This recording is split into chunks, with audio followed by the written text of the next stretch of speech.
សួស្តីបងប្អូនអរគ្នាហ្នឹងហើយឥឡូវនេះ admin ចង់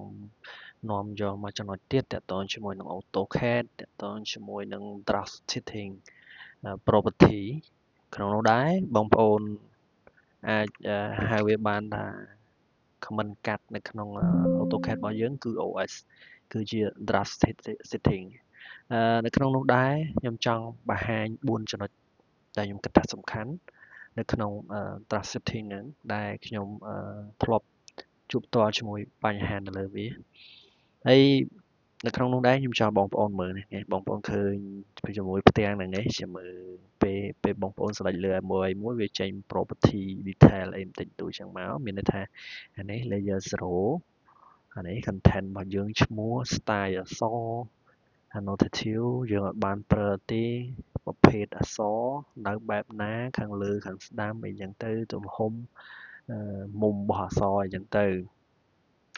អាហ្នឹងគេហៅថា quick property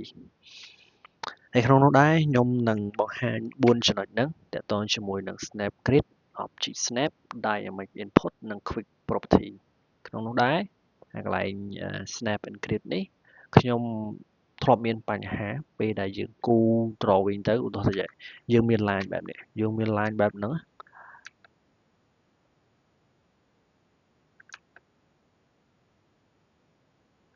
ខ្ញុំមាន line បែបហ្នឹងឬក៏ខ្ញុំមាន object បែបនេះខ្ញុំចង់ move ចាប់ snap corner នេះ sky នេះធ្លាប់ចាប់ទៅអាម៉ៅវាទៅតាត់ចេះមានន័យថាhow to say វាថា display វាលោតទៅចេះអញ្ចឹងមានន័យថាវាចាប់ snap អត់ច្បាស់វាអង្កលអញ្ចឹងយើងចង់ឲ្យអានឹង smooth បើសិនជាលេខនេះដល់100ឬក៏200អីយើងអាចបន្ថយវាត្រឹមលេខ10ហើយយើងចុច OK មកយើងមកប្រើម្ដងទៀតដែរយើងចុចកន្លែងហ្នឹងមកការចាប់ snap របស់យើងទាំង move ទាំងអីវាប្រកាសជា smooth ជាងមុនវាឡើងញ័រទៅបន្ទប់ចឹងហើយហើយតើតើជាមួយនឹងចំណុចទី2 object snap object snap នៅក្នុងនេះដែរបងប្អូនអាចមើល shortcut របស់វាអញ្ចឹងមានន័យថាបើសិនជាខ្ញុំបិទចេះខ្ញុំអាចបើកវិញបានដោយគ្រាន់តែចុច F3 ហើយ object snap នេះដែរ object snap អាចចុច F3 នេះហើយបន្ទាប់មកឡើយនេះខ្ញុំអាច clear ឬក៏ select all មានន័យថាខ្ញុំដកចេញទាំងអស់ហើយនេះខ្ញុំ select វិញទាំងអស់ snap នីមួយនេះមានន័យថានេះចុងបញ្ចប់នៃចំណុចកណ្ដាល center អីចឹងមកតាម symbol របស់វាវាមានភាពងាយស្រួលតែពេលខ្លះទៀតដូចជានេះកន្លែង Tigen នេះខ្ញុំអត់សូវប្រើទេអានេះខ្ញុំបើសិនជាខ្ញុំប្រើនៅលើវងខ្ញុំប្រើ snap បែបនោះនេះវិញមានន័យថាកែងណាធម្មតាជ្រុងវាមានវងវាមាន4ទិសដៅធំចេះខ្ញុំចង់និយាយបែបនេះឧទាហរណ៍ថាយើងមួយអញ្ចឹងវាមានអា snap អស់នេះទេវាមានអា snap នេះហើយភាគច្រើនការងារយើងក៏មិនដែលទៅ move អា snap ចេះតែយើង move ដល់ snap នេះមិនអត់តែ center អញ្ចឹងតានេះតាមយើងប្រើយើងបើកទាំងអស់ក៏អត់មានបញ្ហាអីដែរតែគ្រាន់តែថាបើសិនជាបងប្អូនមិនចង់ដាក់ទៅវាចេញ snap អីញ៉ៃបាទបិទសាកមកបាន dynamic input ចំណុចទី3នោះដល់ចំណុចទី3គឺ dynamic input នោះបងប្អូនមានចំណាំលើនេះនេះពេលដែលខ្ញុំចុចអីមួយចឹងវាកន្លែងនេះចុចអាកន្លែង specify first point and កន្លែង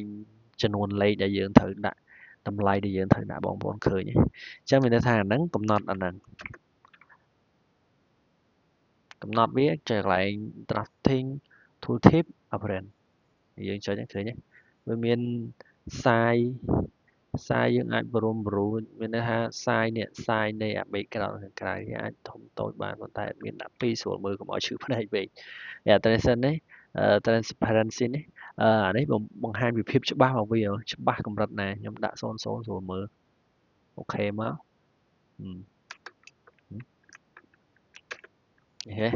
ឃើញតម្លៃទាំង3ហ្នឹងឯងតម្លៃទាំង3ហ្នឹងវា specify first point ហើយតម្លៃលេខហ្នឹងវា clear ល្អវាច្បាស់ល្អហើយតើតើជាមួយនឹងទៀតចំណុចទី4 quick quick property កន្លែង quick property នេះដែរបើសិនជាខ្ញុំ turn off វាពេលដែលខ្ញុំ select លើវាវាលែងមានអាផ្ទាំង property ដូចដែរខាងដើមនឹងមកមើលវាមានអីមើលថា text ហ្នឹងជាប្រភេទ text ក៏ text ធម្មតា layer អី rotation របស់វាប្រមាណ style បែបអីវាអត់មានចេញនៅលើ display ហ្នឹងឲ្យយើងមើលអាហ្នឹងគេហៅថា quick property អញ្ចឹងស្រួលទេគាត់ណាចេះកន្លែង quick property នេះចុចបើកវិញហើយនេះជា shortcut របស់វាដែលបងប្អូនមិនបាច់ចូលកន្លែង snap tracking setting ហ្នឹងក៏បានដែរបងប្អូនអាចបើកដោយចុច control shift បូកជាមួយនឹង P វានឹងចេញ quick property នេះឡើងមកវិញគេវាមានភាពងាយស្រួលបែបហ្នឹងដែរពេលខ្លះយើងគូត្រវិញបើយើងអត់ដាក់ quick property ហ្នឹងយើងពិបាកមើលដែរថាឥឡូវ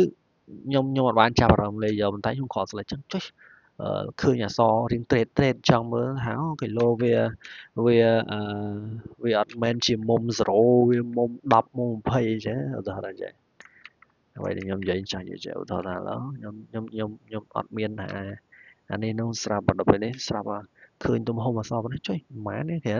rotation របស់វាមុំ4 degree អីចឹងធៀបពីមុំ0ទៅអញ្ចឹងវាមានភាពងាយស្រួលថងហ្នឹងដែរtrust setting ហ្នឹងហើយតកតងជាមួយ trust setting ដែរខ្ញុំគិតថាមាន4ចំណុចនេះដែលសំខាន់ខ្ញុំចង់ចែករំលែកបងប្អូនហ្នឹងហើយអរគុណច្រើនបើចូលចិត្តវីដេអូបែបនេះចេះកុំភ្លេចជួយចុច like និង share page ហើយក៏ដូចជា subscribe channel YouTube នៅក្នុង